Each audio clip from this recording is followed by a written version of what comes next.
We here. We here. Asian What's Soul good? Food. What's Asian good, brother? Asian Soul Food. We here, man. What's up, Mike? What's good? Man, my brother. I'm good, man. You know what I'm saying? It's another lovely week that we went through. Yes. You know, because we actually know we do this weekly, and because Mike and I have other jobs, unfortunately. But fortunately and unfortunately at the same time. But how was your week? Oh, I love this week. I gotta say, the busier I am, the more satisfied I am. I was able to. That's what she said. Or he, or whatever non-binary alphabet you are part of. Because I think now we gotta be politically correct nowadays, right now. Right? Oh, gosh. Just nowadays. I'm just saying. That's true. But yeah, no, I did take a pretty nice listing down in Santa Monica. Okay. 2-bedroom, 2.5 bath condo, and this condo is great. You actually have some. So balcony you space. said, where's it at? Santa Monica. Oh, in Santa Monica. Okay. On Arizona Avenue. You know what that is? Is it near the beach? Pretty close. I feel like when you say Santa Monica, that's the first question everyone asks is it near the beach? Near the beach. About 5-minute drive. It's Okay. not like really right there. Okay. But it's just a little bit over 1.1 million. We're going to list that right at 1.1. Okay. 2-bedroom, 2.5 bath in this market is virtually impossible to get. Now, do you feel like the market, since it's that, the new listing you got in San Monica, congrats on that. Thank you. Your flowers. Do you feel because, LA is opening up like next week, is the market like going booming now? Is it more stuff coming on the market? Like kind of what is that in your world right now with this sudden change? And it's a good change. I'm excited. So I think so too. I think there will be more listing that come on the market in the summer for sure. What we're looking at right now, it is the lowest inventory ever existed. Okay, so that's what it is right now. So previously we got 10,000 listing, for example. Right now we got 46% of that. So more than half of the houses are gone. They're not for sale. But as we open up, more and more houses will be on the market. Right? I think in the summer it's going to be a frenziness. Right now it is already crazy. It's almost like in high school when you felt like when you're getting out of school and you're like, oh shit, summer break is coming. Yes. Like I feel like that's how moving into like the summer and people getting more vaccinated and, things are like, just to say Newsom, when I saw the article on Deadline, shout out Deadline, I love Deadline. He was like business as usual. So I was like, when I saw the title, what the fuck that supposed to mean, business as usual? And I'm reading like, which is great. LA has we're the most vaccinated state. Oh, that's great. I didn't know that. And we have the lowest numbers, meaning as far as like no new deaths, no new, cases that's happened. We're the lowest. And it's funny because, obviously we was almost, literally walking the TV show Walking Dead because we had the most at one point. And so to kind of see that flip, and of course, all the conspiracy theories, I ain't into that shit, but it just feels good that, that is happening in your industry and that, you're going to have something. Same thing in my industry. My week has been super busy. Nice. We are working on a couple projects. Then we got a couple multi offers on. We have clients booking work, so it's always great to like, see in the workforce, especially in entertainment on my end where, TV and film industry was dead, and so you had to pivot, that's why there's an influx of podcasts, which hello, Asian Soul Food, and all the other great podcasts, such as the one we exec produce, which is All the Smoke, and then you have I Am Athlete. Shout out to Brandon Marshall and his team. And so it's a really cool thing to see like the podcast game come up like this with the pandemic, and so in my week, same thing, busy. We're selling a new podcast, actually. Can't say what, but we're working with a major studio on that, and and then also with the whole our clients booking movies and TV. So, it's been a positive week, because sometimes you can go through a week and just have the worst fucking week ever. And then you start thinking about all the bad things. And then sometimes you got to sit down and meditate and just say like, okay, what are the good things that's going on? It's all about narratives, right? It's all about perspective. Things happen, it happens. Sometimes I see people complain all the time, right? And they get miserable. Right? Yeah, but nobody want no misery over here. Yeah, nobody wants that. I've seen that movie. Love it, but I ain't trying to be a part of it, okay? Yeah, no, absolutely. Just meditate on the good things, and I think those things will kind of grow in your mind, and then great things happen. It's like a law of attraction. Are you a meditator? Yeah, I am. I'm a huge on meditation. Would you meditate about everything? Do you meditate like what type of food you gonna eat for the week? Well, I think I've been to Mike's house, y'all. Mike like microwave dinners. He gonna tell me this is meal prep. Motherfucker, that's a microwave dinner you eating. No, but that's it's all meal good. prep. That's meal prep, bro. They meal prep for you. All right, that's mommy. I'm gonna age myself again, mommy. But do you meditate? Do I meditate? I'm trying to. I don't know what that shit is. People say it's breathing methods. You sit there, you close your eyes. Methods. To me, meditation. If somebody pisses me off and I close my eyes and say, "Don't slap this motherfucker," that's a meditation for me. So I don't know if that's like. 1, 2, 3, 4, I think that's a initial stage though. I think that's good. But I think it's all different methods. Before I pay money to learn this transcendental meditation. Right. That's one technique. You paid someone to tell you how to count? I mean, breathe? No. There's a whole technique.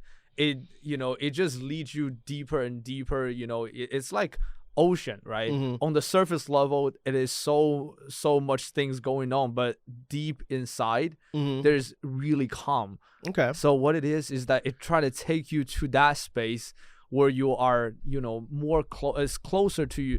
People say God, spiritual, high power, universe, whatever you call it, you're closer to that. And when you're closer to that, you get more wisdom. You get more wisdom. And I mean, that's how I came up with a lot of different things. For example, this podcast, some of the things that I came up with, how to, it all came up, during the meditation period. So I guess it's funny because, coming from the East Coast, I don't think meditation is a thing like that. Comparable to like living in LA where you start thinking about the crystals and for sure the meditation and the higher being, the universe. I remember I had a neighbor and I thought he was smoking some hash. And I would have this weird, and this is why I lived in New York, obviously, the thin walls and the vents and shit. Yeah. And it was like this fucking smell. And I was like, what is this smell? Every night it was the same smell. And I remember sage? It was sage, of course, but I didn't know what that was. So I was like, why is he smoking hash? You thought he was smoking hash? Yeah. And so one day, it's weird. One day, my dog, I had just got a dog. He was a puppy, Roman.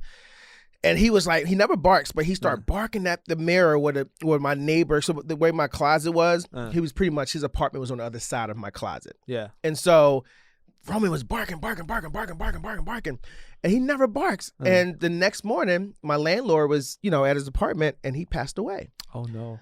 And I said, what? And so I told him what happened with my dog and he never barks. He said, yeah, it could have been a spirit. He said, his name was Mr. Reich. He said, Mr. Reich would burn sage. And I said, that's what that smell was? And I didn't know what the sage was. I said, that's like, you put that in food? He's like, yeah, but spiritual. You put that in food? I didn't know. Sage. You put that in. You can put sage in stews and pasta. My mom tried that shit one time. I was not a fan of it. But you could put this, as long as you don't put as much, but yeah, you could put sage in food. It gives like a flavor to it. Well, I've never really go into sage and all that stuff, but meditation, I know it for. Are you on Apple Music by any chance? Spotify or Apple Music? Like my old boss, you say, do you work in the entertainment industry? Of course I'm on Apple Music. Yeah, for sure. There's a playlist highly recommend called Guided Meditation. Grab a random ones, okay? 10, 15 minutes. It's free? Free. Okay. It's on Apple Music, come on. It's just a free. Playlist. I like free. Try that before you go to bed, okay? 9, 10 o'clock, before you go to bed, 30 minutes before, okay? Put that on your headphone. Just sit right there. Try that for 3 days in a row, and you tell me you don't see a difference? Okay. I pay you money. I don't see a difference right now, so how much you pay? Try that for 3 days, brother. Well, since we talk about Apple, I'm going to try. Since we're on the Apple thing, like what's rent-free in your head, like music-wise? Was it a music video? Like what's living rent-free right now this week in your head? Oh, gosh. I've been really obsessed with this that song came out a couple weeks ago. What song? Leave the Door Open. Leave the door open. I'ma leave it's the so early, door y'all. Sing, Mike. I'ma leave the door open. I am off today. Do not judge me. But, bro, that song. That's Bruno Mars. The Bruno Mars, Anderson .Paak, Silk Sonic. I think they're going to do fire songs. They're going to have some great fucking songs came out. I'm so excited for that shit. Bro. That song is cool. Like, it gives you we always talk about cultural POVs, right? Yeah, and so cultural POV for me is that's a Sunday morning song that it's like a love and hate for me growing up. Why? Because if I hear a song like that only means my mom is up cleaning. Really? Yeah. So if you start hearing close the door, let me give you what you. I'm like, fuck, she about to knock on my door. Closing some laundry room door. Well, in black households, they play like really old school music to when they clean a house. That's a thing culturally across the board. Really? All our cultural listeners, but especially in the African American community. Anyone would tell you if your mom start either playing gospel Sunday because you're going to church, but if you're when they're cleaning, like my household, my mom would play. I would always hear, "Oh, my heart, I love you, baby." It was Anita Baker. Stay right here. I said, "Shit, it's laundry." And then my pop would play like Michael Jackson. I'm like, "Oh, he's gonna come in here, do the Windex on the floor, and we would clean windows. I don't know if you do it, but we take newspaper and Windex. That's the best way to clean your mirrors. Holla at anyone knows. I didn't know that. You take newspaper and Windex, and when I tell you your windows will look spotless, it's a hood trait. It's a hood trait, but it works. So that's the thing about Bruno Mars. Yeah. I love it, but I always get this PTSD. And it's not a bad thing because it's nostalgic, but of like, oh shit, I gotta clean the house. I see. So that's I brought back too much memory from before. Well, music is great with that because music is to me. I think a song correlates to anything in your life. Certain things. Like I remember I was talking to I thought it was more like that kind of song. I think it's more like for love making. No, it is. But I'm just saying me, it's more like I'm gonna leave the door open, come get this goddamn laundry. That's fucking laundry door. Yo, that's not sexy at all. Yeah, no, I mean rent free. It's funny, what's rent free in my head? Yeah, what's in your head? I get my peaches out in Georgia. Oh, I love that. I love that. Justin Bieber. I got my peaches out in Georgia. Ooh, yeah. Yeah. That shit's lit, man. From California. You see that on all the Instagram right now. Yes. God damn, when I'm just scrolling through girls, guys, you know, like whatever it is, you're playing that song, like there's just one hook, it's just living free, rent free in your mind. That is rent free. And it's like, to be honest, I don't even think that's the best song on his album. Because I listened to the album pretty much a couple times. Yeah. And there's a few other songs I like better than that song. Hold On? I like Hold On. I like, so you gonna have me pull up the album now. Hold on now. Bro, I gotta say, this song is the best single. Would you agree or disagree? Peaches is the best single out of the album. In general for Justin Bieber? Or are you just saying for... In this album, that's the best. It fits as a single. It may not be the strongest song in the album, but this song, because it's so catchy, it's so like Instagram worthy. Right? I like Too Much. Yeah. Okay. I like Deserve You. I Can Be Myself. Yeah. And There She Go. Like and that's what Lil Uzi Vert. You know what I'm saying? Like it's a couple bangers on there. Yeah. This album, how would you rate it out of 10? All right, this is a hot take right now. All right, here we go. Oh gosh, how would I rate this out of 10? Out of 10, yeah. I give it like an 8. I give it an 8. Oh, that's pretty good. An 8. I mean, I think he has an album. And some reason I can't find it on here now. But he has an album. It was like an all R&B album that was pretty dope. I just think this album, especially for Peaches, he could have done the entire verse. But he got 2 black guys on the track. But you know how that happened, right? What? So he was in the studio. Yeah. With I forgot the other singer who dates the girl from Fifth Harmony. What's his name? Shawn Mendes. Oh, so it's him and Shawn Mendes in the studio, and they was just vibing, kicking back, and he got on the piano and start playing. I got my peaches out in Georgia. Who? Shawn Mendes? No, Justin Bieber. Oh, Justin Bieber. So and then he, him and Shawn Mendes kind of vibed out, and then a producer friend of his. Heard it because he released it like on his Instagram or something, and he took it and made it into the song. And so Justin Bieber was like, "Oh, that shit's lit." Yeah. And then they put the whole song together. So it came out of just him just vibing out and having fun, chilling with Shawn Mendes. That's nice. Playing on the piano. But my complaint on that song is I feel like the Daniel Caesar, is that how you say his name? Daniel Caesar. Yeah. Mm-hmm. And then who's the other guy? Giveon. Yeah. Giveon. Well, that's a French name, huh? Give you on. Okay. Give you on. Yeah.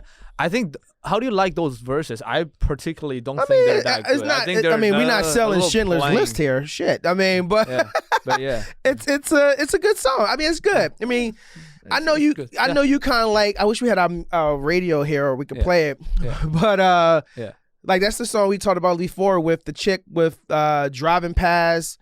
The driver's license song. Oh, driver's license. Okay. Like every time that song come on, I see a knife floating to my wrist. Oh, goddamn. Because that shit. Because I'm like, this bitch is crazy.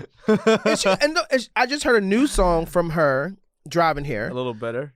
Hell no, it's the same shit. I don't know what type of depression she's going through. Yo. But I can't handle it. You get what we're saying here? Yeah, that girl, that driver's license song, goddamn, every time you hear it, you driving past your house. What is it? How's the lyrics? I was gonna say, we talk about the law of attraction, right? What you put in your mind really gets that law of attraction. Bro, that song, if you keep listening to that song, bro, you're gonna get so depressed. First of all, I get so depressed after listening to that shit. The label put that song out way in the wrong time. It came out during the pandemic, right? Yeah.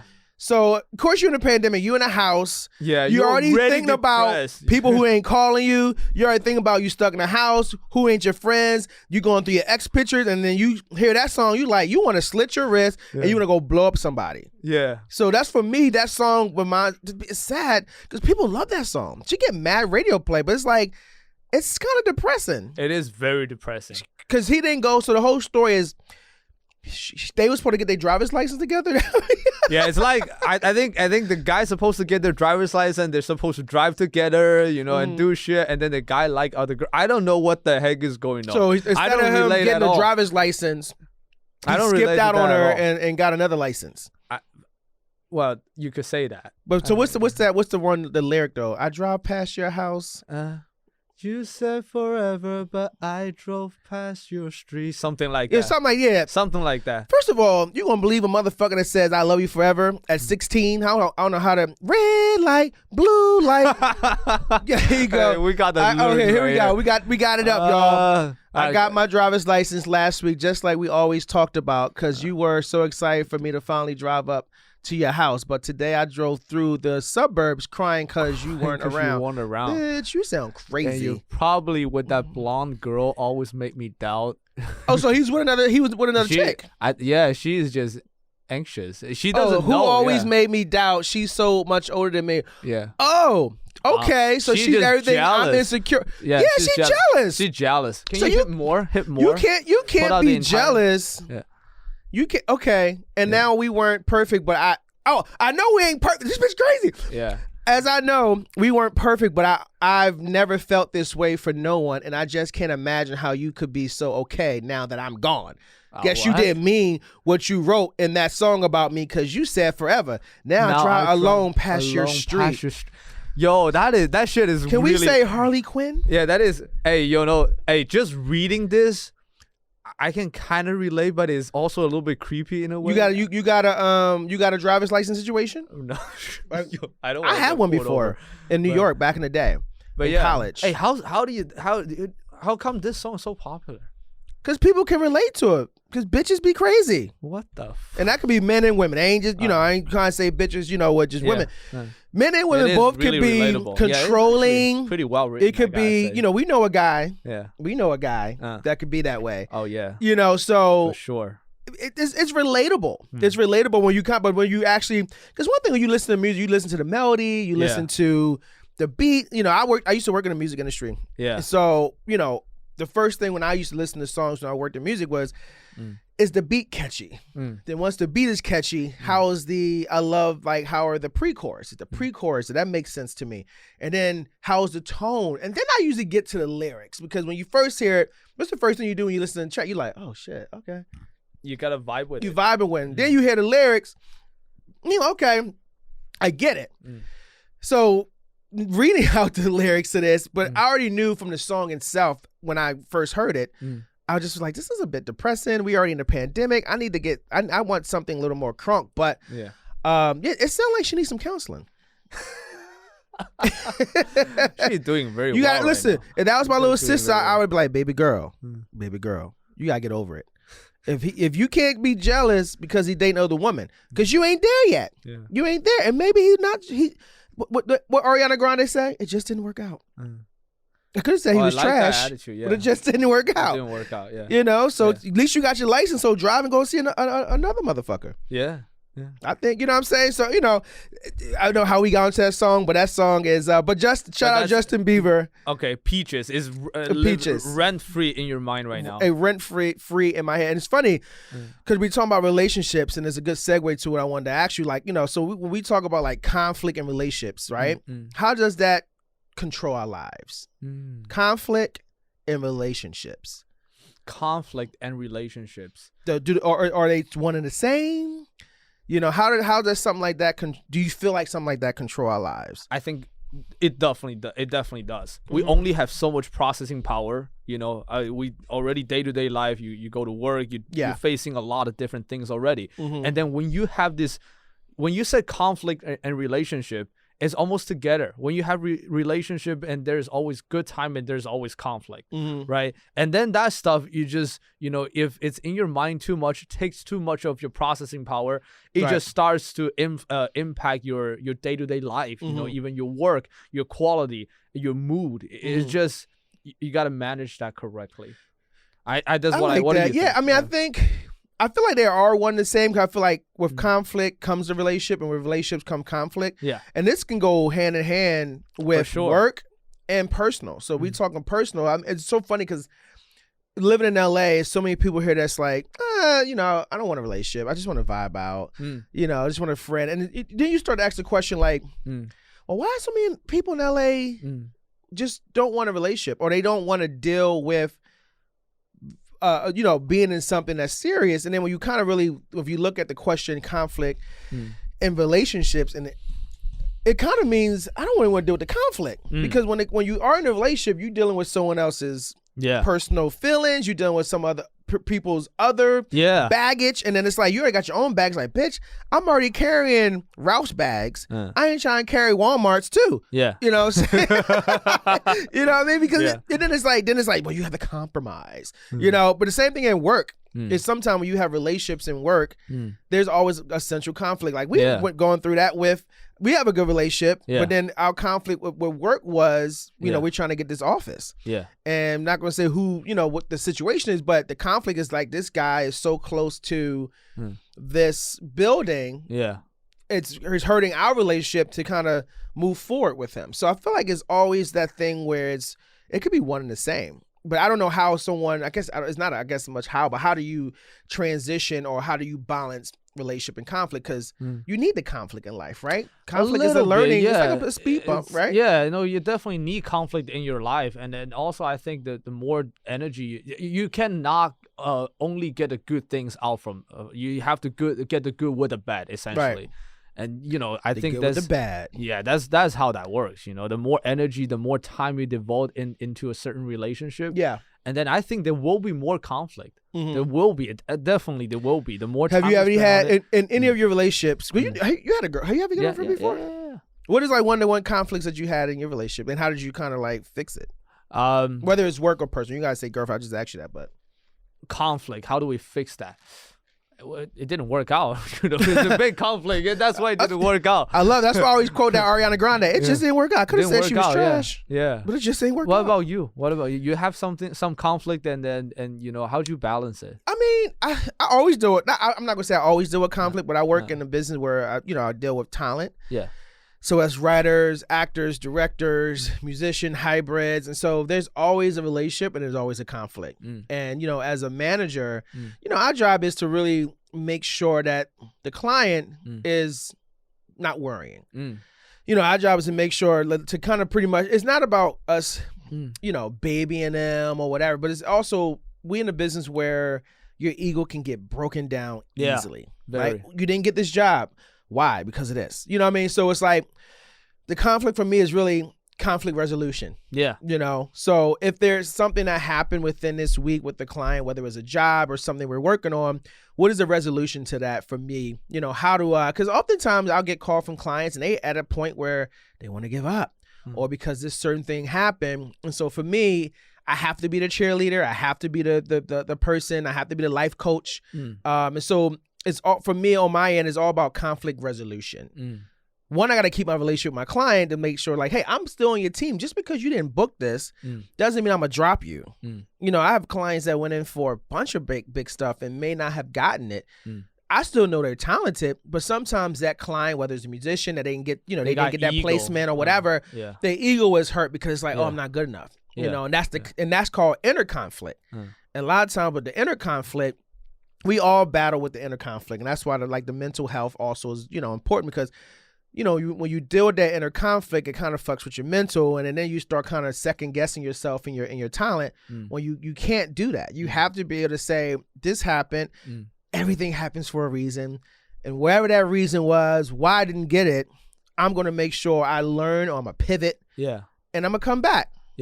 That's actually our job, right? That's our job responsibility, essentially. For me with clients, they got all kinds of conflict. I mean, recently, escrow, equity, closing 30 days. Next, I ain't got the money. Bitch, you had the money before. What the fuck you doing? Right now, the renter cannot be evicted right now, even though if you don't pay rent. I don't think we should be paying rent anyway. So I'm just but that's what it is right now. There's no way to be evicted. I got this duplex for sale. The front tenant, very nice people, very, very sweet people, okay?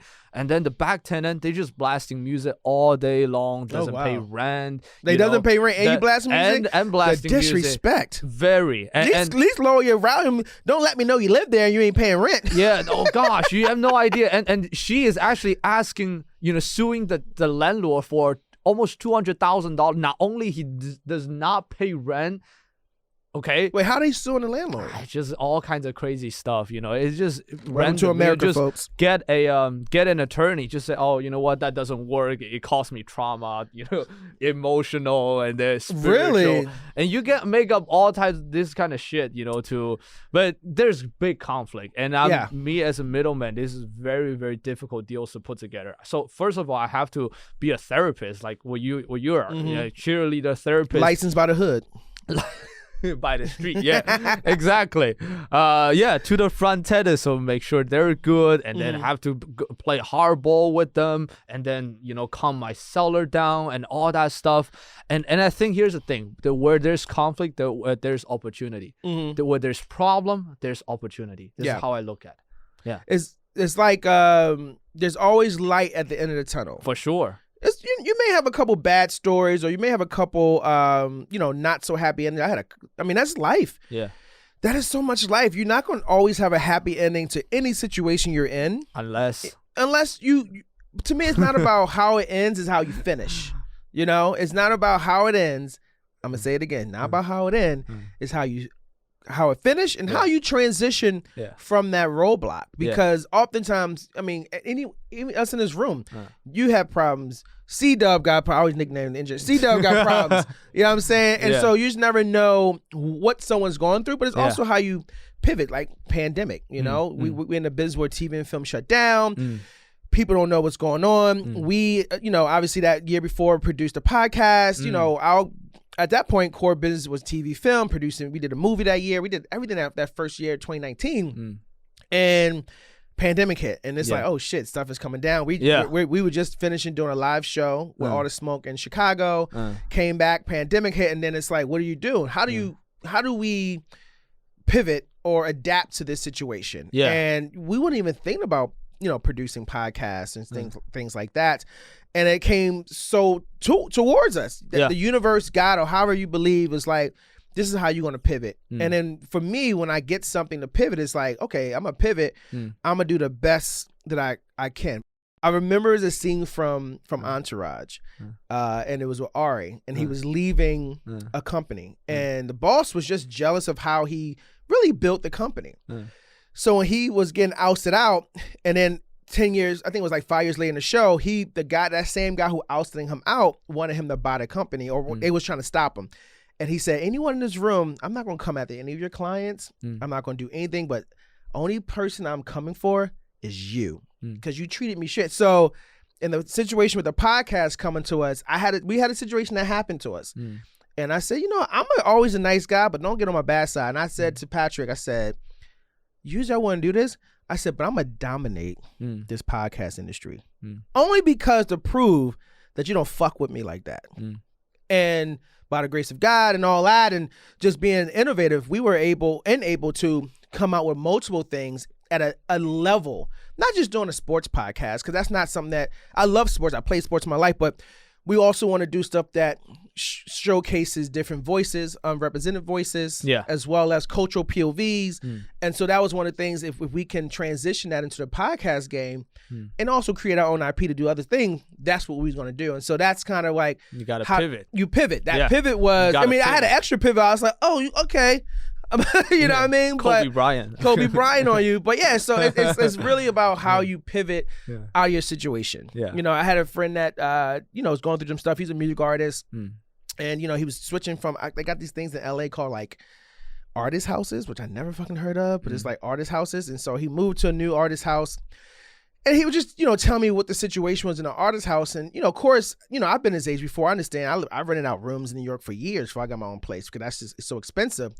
And then I remember he wrote to me, and I'm just so tired of like, I can't wait, like, I'm so tired of struggling. And it goes back, and I wrote him back, I said, some things you have to go through in order to learn. I truly believe that. I 100% believe in that. I think there's no failure, there's only feedback. That's what I believe. You know, and once you get the feedback, then you can pivot, then you can do something else. And people say virus is horrible and all that stuff, but you got to look at the bright side. You know, I think virus is really a sign from the future. Look at COVID? COVID, I'm like, virus? What you talking about? Saying outbreak with monkeys at COVID. I mean, I truly believe it's a sign of the future. It's like a purge for, you know, a lot of different industry where it's old, it's old-fashioned, right? And then it just force you to innovate, force you to pivot. And then just imagine last year, you know, our information technology, like Zoom and all that stuff, like how much growth we have. Yeah. Right? You know, I love the one thing I say about humans, because some people say, I hate people. Yeah. I don't hate people. I love people. People can be annoying, but what I love about people just in the world in general, internationally and domestically, is that with the COVID scenario, right? Yeah. How we as a nation, as a world, pivoted.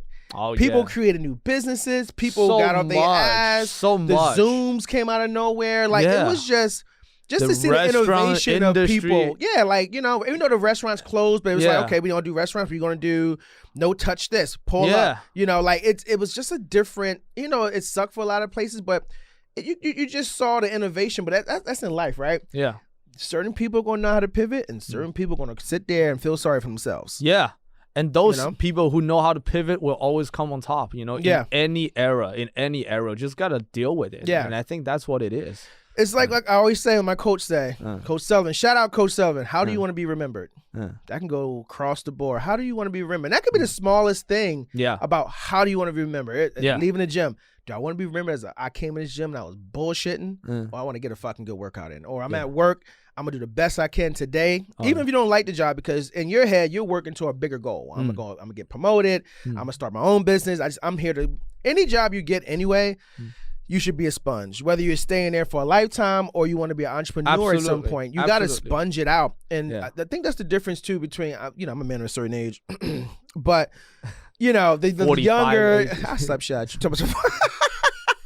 Now I ain't no goddamn 45. Shit, I'm 25. But the millennials compared to like the zillennials or excellent, whatever the fucking alphabet is with these lineals.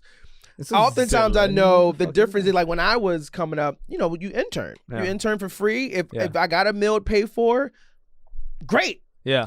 But I was invested in myself to do what I wanted to do. And also when you're 20, 21, 23, you still don't know what you want to do. So the purpose of, like, for me interning was like learning and being a sponge and soaking up knowledge. And, you know, I didn't think 10 years or whatever from now that, oh, I'm going to just become my own boss. You know, I had plans of, I'm going to work for this person. But, you know, that's success, the path of success as well. It leads you to where you need to go and how you want to go. So I think, like you're saying, it's like you should learn to be a sponge anywhere. Did I tell you I was working in enterprise car rental before? Me too. No way. Yes.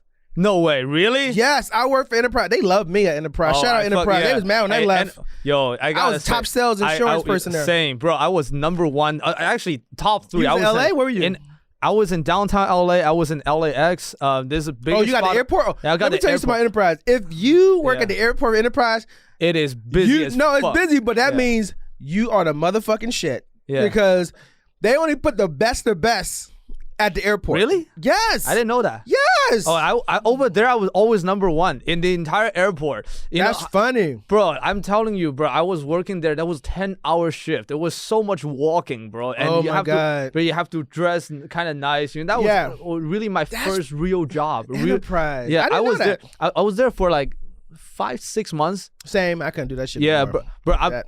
How I look at it is like, okay, all right, I'm here not to make money, but I'm here to learn how to run a sales team. Yeah. That's my entire thing. I could have done anything else. But I know these people, they're younger, they're very motivated, they're very hungry, and then the sales manager, like the entire structure.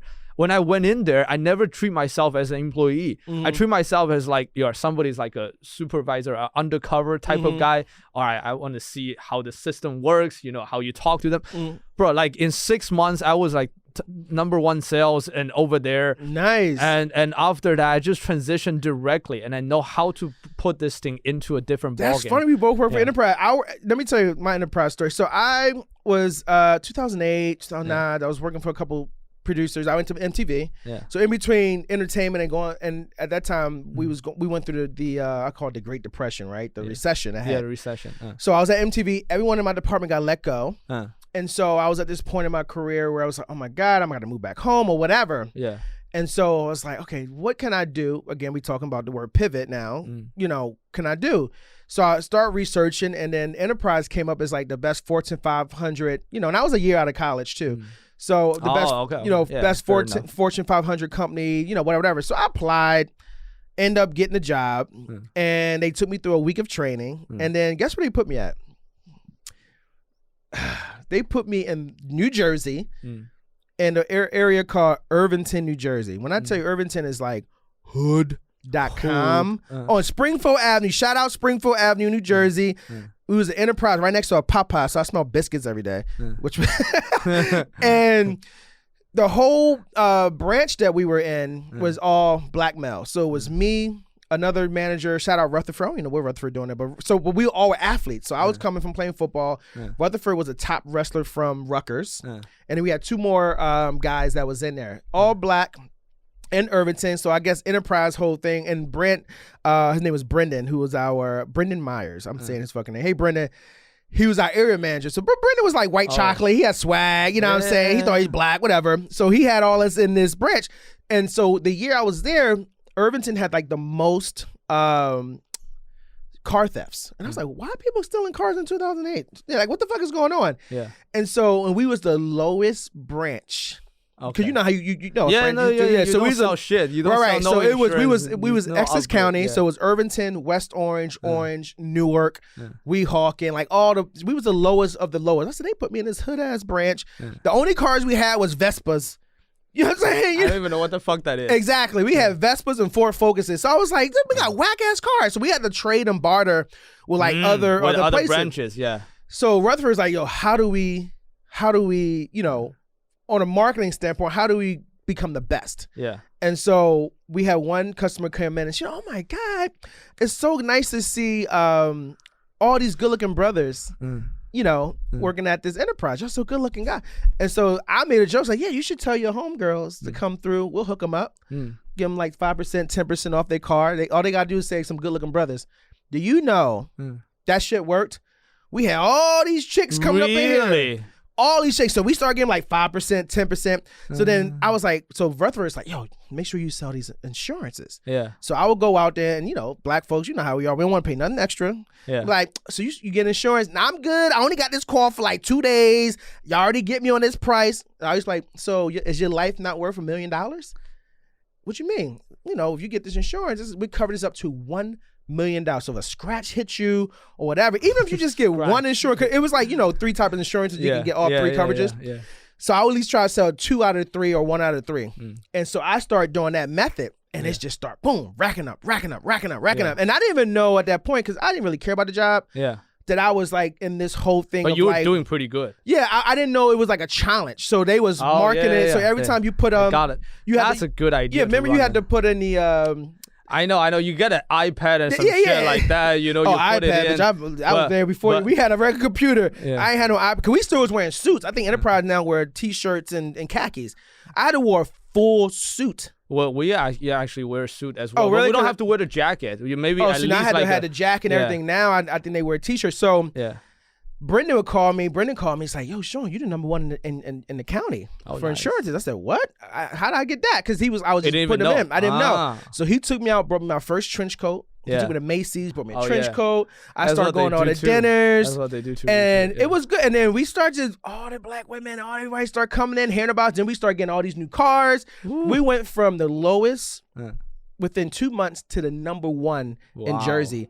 We started getting audited. Nice. They came up in that budget and they audited us. Because you did too much. Too much money. He's like, what the fuck y'all doing? Yeah. They came and audited us. It was crazy. And then I ended up moving. So I was so good. They said, okay, we're going to move you to New York. I said, cool. So they moved me to 10th Avenue in New York. And that's when it was like, I was done. It was too much. And then I start production because we was just getting out, the recession. So like pandemic, the production started popping up. I was meeting all these people that was coming in renting production vans. Yeah. And I was like, well, what's going on? They said, oh, well, we about to go into The Apprentice. So I start talking to these people and I end up getting a job working for Trump. For Celebrity Apprentice as a clearance coordinator. So I ended up leaving. I didn't even leave. I never showed back up at Enterprise. And I kept saying, I'm sick. So and you never quit. You never quit. No, I had my cousin go pick up my check. Shout out Brendan. I was like, go pick up my check for me. And so I tried to go on sabbatical. I just never showed back up. But one thing I say about Enterprise, I learned so much when it came to communication, so much, sales and marketing, for sure, how to talk to people. It's great. So shout out Enterprise. Sorry I ain't officially quit on you guys. It's so interesting. when I left, my manager cried. When I actually brought, I brought some stuff. Ooh. Oh, what's happening with? She said I couldn't say either. But yeah, she's like, oh, Michael, you left. Oh yeah, they was mad when I left. Yeah, but no, that's funny. We both at Enterprise. It's like it's so interesting. You know what? It was even more interesting during pandemic. They shut out a whole bunch of branches. I'm sure you can imagine, right?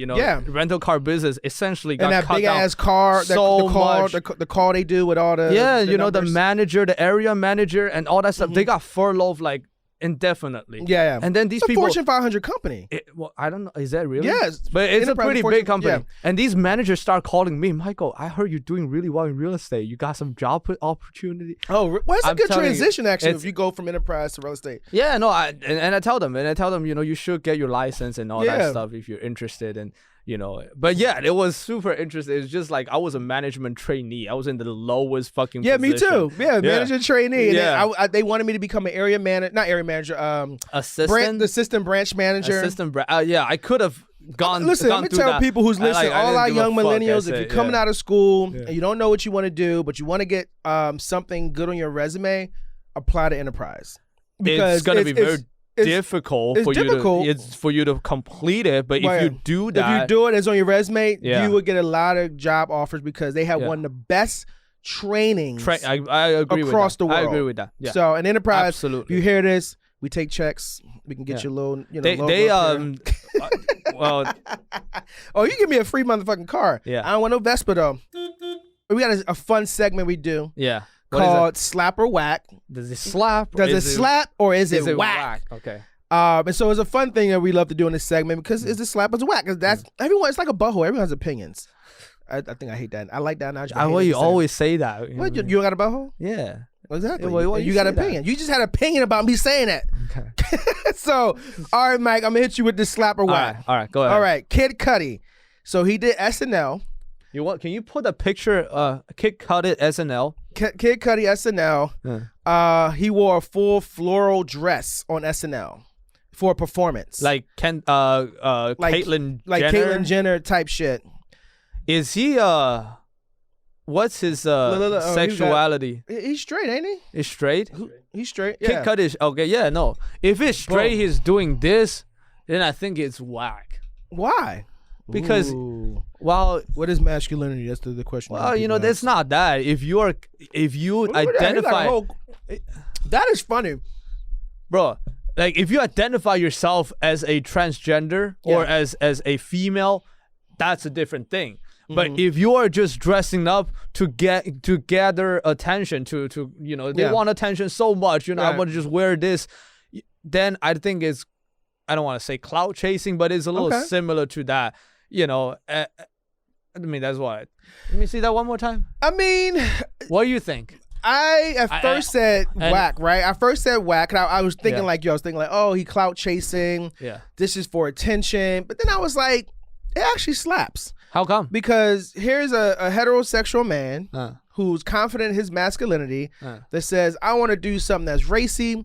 I want to show, I want to hit you with that all feeling. I'm going to come with a motherfucking dress on and I'm going to perform in a motherfucking dress. No different from someone performing in a kilt, you know? Well, like it's so what it does, it goes back to the marketing we talk about. It creates buzz. It creates eyes. It creates conversations. Yeah. And as an artist, you need that, whether it's good or bad. So, I mean, I wouldn't have wore that floral dress. You could have wore like a little miniskirt or some shit like that. The floral dress like something my grandma would wear. You know what I mean? This is what we call there's a word, right now I heard of a couple of days ago. It's called the pussification of men. The pussification. I never heard that. Yeah, just saying that regular men, I'm gonna get into some trouble on this, but I just heard this from a podcast. It's just I listened to a podcast and then they're saying on this, just saying that regular right now, straight male, in order for them to take it to the next level in terms of cloud chasing and all that stuff, they have to do something. That's a little bit, we call them metrosexual, whatever you call it. I mean, I get that. My argument with that situation is like if you go on TikTok, there's a lot of straight males that's doing stuff. They use the word sus, right? That's the new word, sus. They're not gay. They're not, sus, bi or anything. They're straight, but they're doing stuff that implement that. Suspicious? No, S-U-S. They say sus. I know. What's suspicious? Yeah, but it's more like, oh, you acting gay or you acting whatever. So, and the straight men are not bi or part of any of the alphabet, but they're doing stuff that you look at like, and then they like, oh, I'm straight. So it's almost like you're making fun of or you're implementing stuff that in the gay culture do, and they getting clout off of that, which a lot of people in the alphabet world. They don't like it. On the do they like it? They don't like it. They think it's disrespectful. Yeah. And then, but you don't. But if someone come at you because they seeing what you do, you get offended. Yeah. As a straight male myself, when I look at this, I'm like, damn. You know what? What are you trying to do here? Yeah. That's. I don't like it. I mean, I get it. They get the eyeball. So does it whack or is it slap? This thing. I think it slaps. It slaps. Yeah, I think it slaps.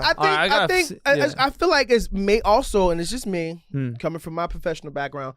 Is leading up to something else. Got it. This is leading to a story where don't quote me on it. Maybe he's gonna come out and say he's identifying as a fluid male or he's he's non-binary. Kid Cudi's been through stuff with mental and all that stuff like that. So possible. Okay. I think it's maybe leading up to a bigger picture. Let's see. Yeah, no. And it's slowly building like this PR run. Yeah, no, that's possible. That's smart. Or that's possible. I don't know, what's gonna develop into. Yeah. But just based on this picture. Okay? But the pussification of men, I think that ain't got nothing to do with. There's a lot of pussification of men out here. Okay. How do you say? Like, what do you think when you think of pussification of men? What's the first thing that came to your mind? I think like they're alluding to if like a man is gay or bi or whatever, or act feminine, that it's like he's being a pussy, he's weak. And I feel like that's wrong to say, because there are feminine men, there are masculine men. Masculine men are gay, masculine men are bi, feminine men. They're just as strong, just as smart will, and because then you're alluding to like they're more like women. And there's strong women out here. There's strong women that are gay, straight, bi, whatever. So I think when it's such an old way of thinking when you think about a man, especially when you look at the rappers that's out here today. I mean, we got rappers comparable to when I grew up in my era, could never dress or wear or say the things they do now back when hip hop was, a little more older skewed. Yeah, you know what I mean? So I think it's a very old school condensation of like, oh, you're being like a little sus. And it's like, no, bitch, you fucking sus, motherfucker. Yeah. You know what I mean? Yeah. Like, I don't believe in the pussification of man. I like the word that Diddy coined back in the day called bitch assness. Yeah, bitch assness. I don't want no bitch assness. I love that word. You acting real bitch assness right now. Yeah. Rather than saying you acting like a pussy. It's a bitch assness right now. And I feel like bitch assness seems a little so sophisticated. More than Sounds like a big word, huh? Yeah. The next one I got for you. Well, I was gonna ask you. You're talking about the old school, because recently I realized that the guy DMX. Yeah. He died. It's I just want to ask you in your culture. I wasn't too familiar with his stuff, but I did listen to there's a couple of his songs that is fire. Everybody knows about his songs. Yeah. I mean, DMX, I met DMX, I met DMX in 2010 at a club. Very nice guy. I think he was just coming off. I think he was doing Romeo Must Die. Not Romeo Must Die. What's the movie he did? Yeah, Romeo Must Die. He did Romeo Must Die. He played the club owner. And he was super cool. I mean, I grew up listening to All My Dogs Ad, and he was a real pivotal moment in hip hop. Yeah. Rough Riders with EVE. She's from Philly. So, DMX for me culturally was a landmark growing up. Any of his music was nostalgic for me. Yeah. Even and it sucks because he was going through so much mental illness that it was he had to track it, because people don't understand working in the entertainment industry, whether you're behind the scenes or in front of the camera. It's pressure. And you don't know what people are going through, all the money making, dealing with family and kids and stuff like that. Like I heard Beyonce and Jay-Z just brought all his masters for $1 million. Oh yeah, for his kids. 18, 17 kids. Yeah, something he like was that, definitely 17 kids. Goddamn. But so it's a sad moment in hip hop, because he was one of I would put him up there with a lot of the other greats as far as rapping and his tone, and he was actually probably the more successful rappers to be able to transition to film. Belly. That's my shit. Did you watch Belly? I told you I had to watch Belly. You ain't watch it. I didn't watch it yet. Watch Belly. Okay. It's a good movie, but Belly, Romeo Must Die, he was the rapper that really transitioned well into TV and film outside of in today's world, or he actually really started the trend, because there was DMX and he transitioned to movies. You look at 50 Cent, who's doing television series, he's producing. Ice Cube, who's been on Law and Order for 50 years, you know what I mean? Yeah. So, he really kind of started that trend. What, I said Ice Cube, sorry. I'm gonna say Ice-T. Ice-T was on SVU, and then Ice Cube as well with Friday the Next. And so he really kind of was in that groove of, really doing, and he could have did even more movies, he wasn't kind of going through some personal stuff. It's just the mental health is very, very important. Yeah. Cannot be understated. Yeah. Next one I got for you, The Rock running for president. Now it's 46% of people in the United States said they would vote for him. Is that slap or whack him as president? The Rock is president. President, what's his name? Dwayne Johnson. Dwayne Johnson. President Dwayne Johnson. Do I see that? In America, it's possible. I think the Trump, anything's possible. Yeah, and anything is possible. Do I think it's a great thing? Not necessarily. Okay. Yeah. So I think it's. I mean, we had Reagan. Whack. Reagan was an actor. What? He was a known actor that became president. Arnold Schwarzenegger. But governor. You got to start. Governor. When you hire somebody, let's say you hire, we're hiring social media manager, for example, right? Right. You want somebody with experience. You always look at their track record, right? Hey, what have you done? What have you done for me lately? How many years of experience that you have in related field? It's not like, I like this guy. He seems to be a very legitimate guy, a lot of discipline, he's good looking, and everything. You don't want Black Adam coming off Air Force One? Black Adam. Well, destroy the world. The deal making would be in the United States' favor. Yeah. We go to do a trade deal with China or some shit. Yeah. And Black Adam, the Rock walk off like, all right, motherfuckers. Yeah. Yeah, bro. Like that's. It's a cool ideology, and I see why people are hype with it. But I think it's a whack idea overall. You want somebody with some experience, with some track record. This is a country we're running, brother. I'm gonna play devil's advocate. Most of the people we have in the government, the GOG, whatever you want to GOP. I said GOG. That's a whole gang. They ain't. It's a bunch of old motherfuckers that's stuck in their old ways. They all 80-something years old. And to get someone, just say Dwayne Johnson, who's for the people, by the people, for the culture POVs, sometimes you need that. You need that for someone to also understand across the board. I lived how you lived. I love the Rock story. Hey, I was broke. Yeah. I had to pivot. Like that's going to be a hashtag for this. I had to pivot. Yeah. You know what I'm saying? So when you think about putting someone like that in office, I'm not saying I agree with it, but there is a certain level of levity. There's a certain level of experience in regards to being the man of the people. Because then you can understand, like Biden, America's hurting. We got to make sure all our taxpayers are being taken care of. There's no jobs. It's going to take time for those jobs to come. So let's make sure we paying these people unemployment, making sure we giving more money on people who need to claim their kids, making sure people who need money from the government to get food every day, or rent stabilization. People lost their jobs, so I can't pay rent, but maybe pay a portion, or we're going to give rentals forgivenesses. We're going to give states a certain amount of money in order to help these people. That's what you want. That's what America's about. It's called United States of America for a reason. And you want someone that can fight for the people. The difference between Biden and Trump didn't give a fuck about us. He only cared about his dollar, his dictatorship. It was all about dictatorship. What I say go and how I wanted to go. It wasn't about the people. It wasn't about the vaccines and how do we beat, the pandemic. It was just all about him and what he felt we should be doing in the United States. He didn't think about the overall. That's his strategy, though. Every campaign you got to have a core strategy. His core strategy is the easiest way to unite people is to have a common enemy. Right. That's his thing. In order to unite a certain group of people, those so you want to go meet voters, with Kim Jong-un? Yeah, and he has to.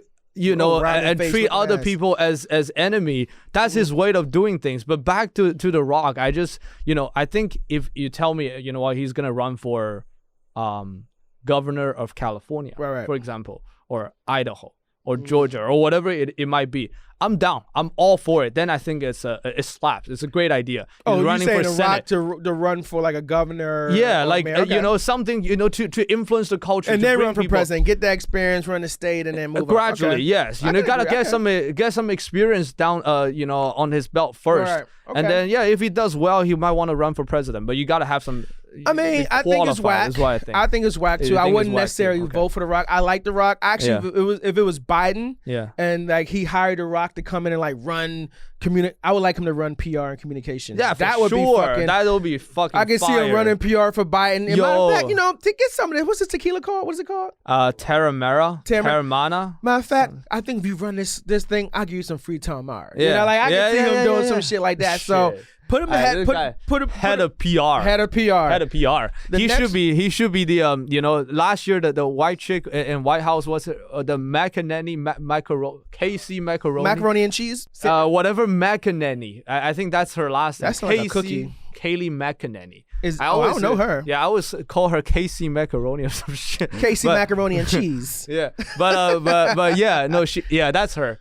Well, she came after the other woman. So she was the one.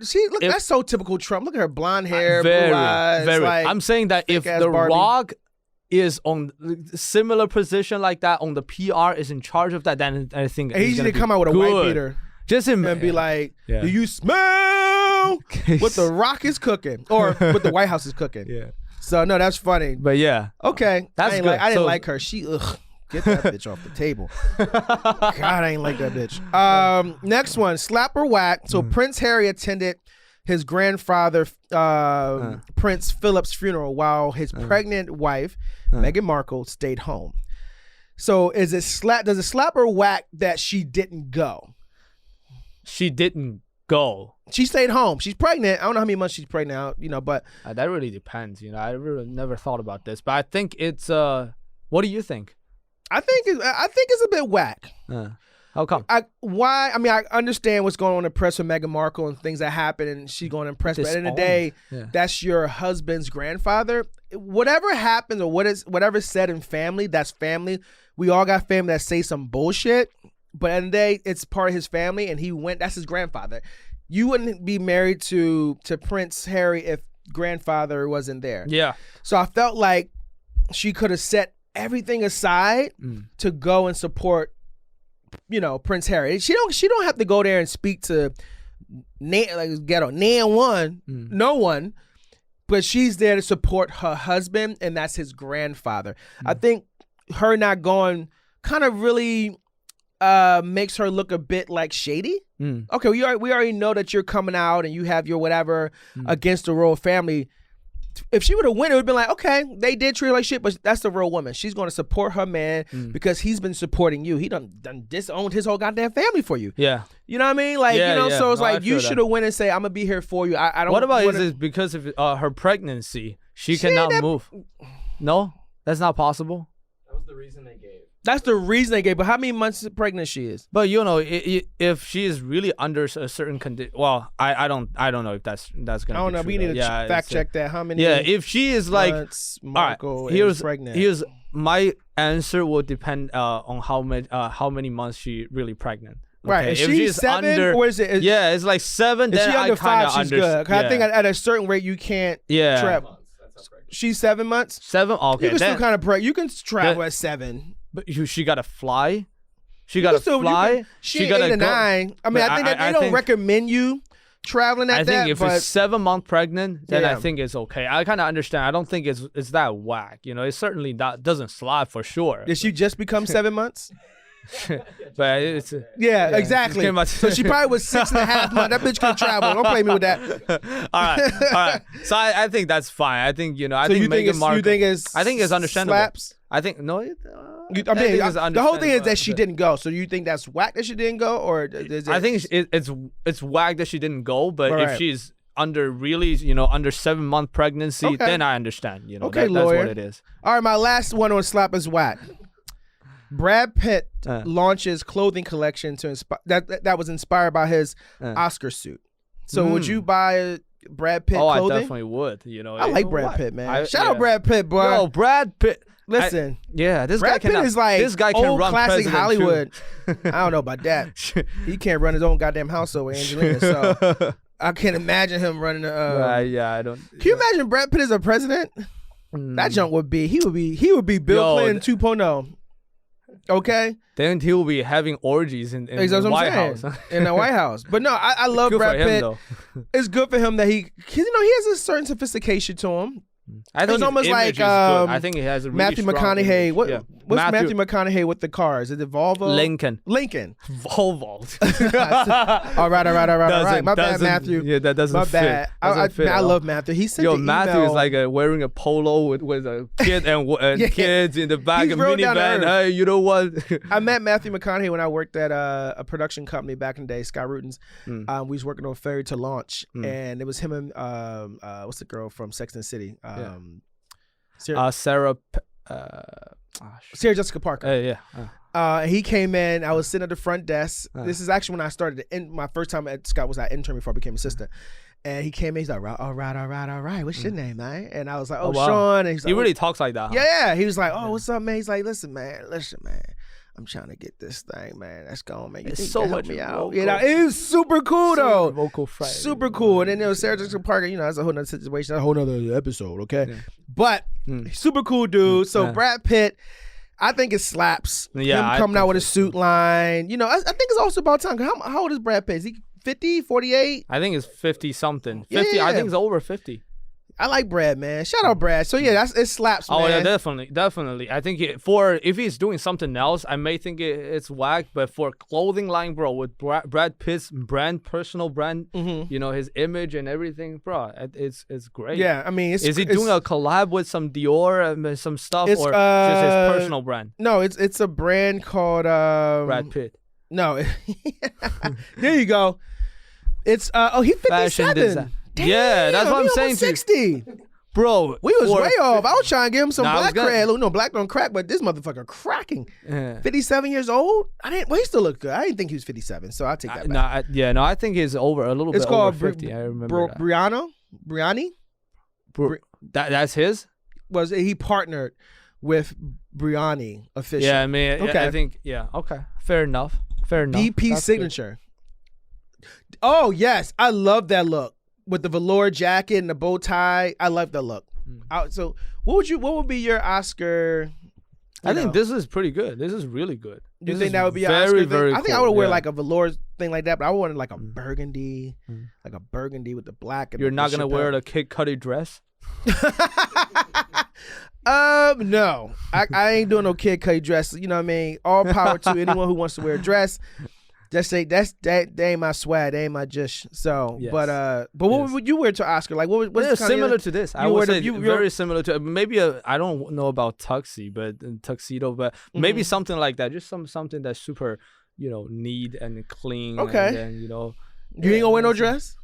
I'm not gonna wear no dress. You might be banned from China, boy. Yeah. I cannot. Yeah, I'm gonna get disowned.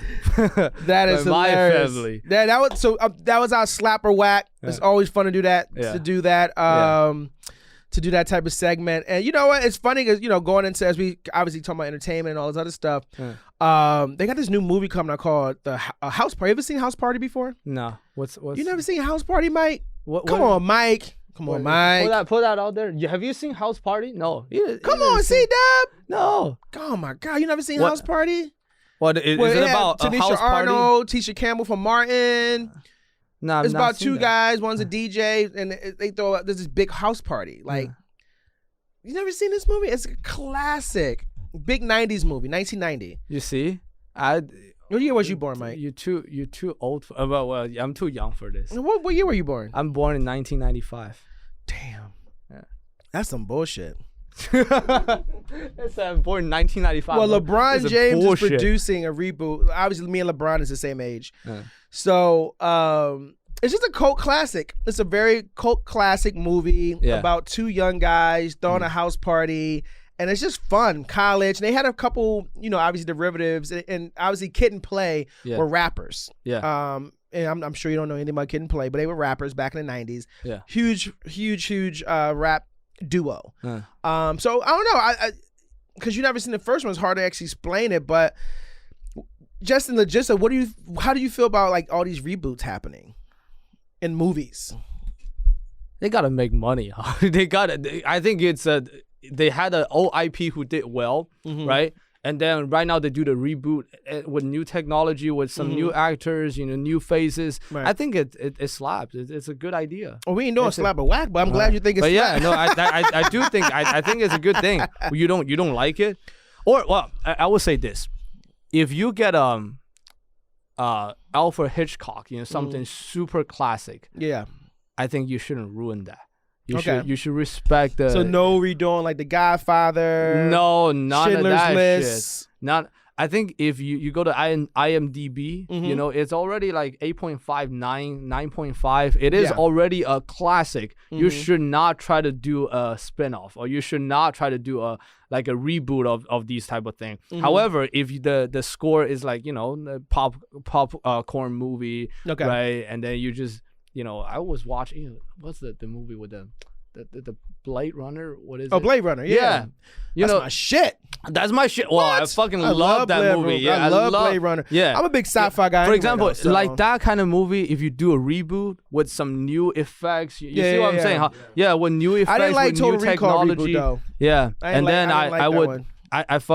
Then I would. Have you seen the Blade Runner 2049? Yeah, it was good. It was a great movie. With Ryan Gosling. Ryan Gosling. I like Ryan Gosling.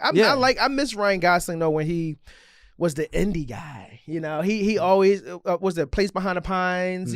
They shot that in New York. Like I miss that Ryan guy. He was like the Brad Pitt of indie movies, and then obviously he had to pivot and stuff like that. Sure, but that's why I think it was cool. I mean, House Party me, LeBron's doing it. I oftentimes don't like stuff to be touched. Especially when they so far back in the 90s, and we know that's a cultural thing. And then it depends also how you going to also do it, because Coming to America, I wasn't a big fan of the reboot. I just feel like if they're going to do that reboot for Coming to America, they should just reinvented the wheel. They shout out to King and Barris, writing the script, good brother. But I felt as though the script was kind of forced, and they kind of create these other derivatives. Like I didn't like the simple fact that he had this illegitimate child. He slept with this random woman, which was Leslie Jones, who I loved in the movie, And it was like, we seen those tropes. That's a typical black man trope that we trying to get away from. I like the fact that he had his kids and his daughter. I would love to have seen Eddie Murphy's daughter in the movie just do what he did. I don't want to marry this prince. I want to, explore and also sow my royal oats. So seeing her go to New York and Queens where her dad went at and starts to date these American guys, it would have been a fun cultural perspective, her coming from Zamunda. And then just like Eddie Murphy, Zamunda, how men in Zamunda are comparable to how the men or women, whatever, how they would have went in New York are. And then I would have actually had Leslie Jones' character be that Arsenio Hall character, where it was like the protection. That I felt like that would have been so much fun journey to see the POV of a woman sowing her royal oats and find that man, and then having Eddie to come in and say he approves or don't approves. So I think that would have been a way better movie, even though it's repeating the wheel, but the IP is already established. So that's why I said in terms I should become a screenwriter, but whatever. It's a good idea. It is a good idea. So oh wow. You can see how many movies now are just basically working off old movies and stuff. Yeah. It's so many. I think they like I said, I love a good remake. In my business, I look at IP all the time with my clients. Like right now, I'm working on trying to do a remake to The Faculty. You ever see that movie, The Faculty? Oh, I never see that. The Faculty, about the teachers who get body snatched by these aliens and they got to take over. It's called The Faculty. You got to watch it. Maybe do it as a series. Yeah. I love The Golden Child with Eddie Murphy. I would love to remake that with Kevin Hart. So there's certain things I think could be fun. You can remake. Yeah. It's just, I think it's a little bit overplayed right now. I mean, my genuine opinion is like, damn, they just grab some old IP and just fucking, and heartless in my mind. Heartless. It's an art. It's an art. You got to put in some work in it. Isn't that a Kanye song? You could be so. You could. Heartless. Yeah. Is it Heartless? Yeah, Heartless. You could be so heartless. And that's why we're heartless, because the show is over. The episode's over. Oh, yeah. But I'm so glad you guys was able to join us as my old special episode. My old pastor used to say out in radio land. This ain't radio land, out in podcast land. Yeah. And we had a super dope time. So, stay tuned for more Asian Soul Food. Follow us on Asian Soul Food Podcast on Instagram. Appreciate y'all. Join us. And we out, Asian Soul Food. Thanks, you guys. Go.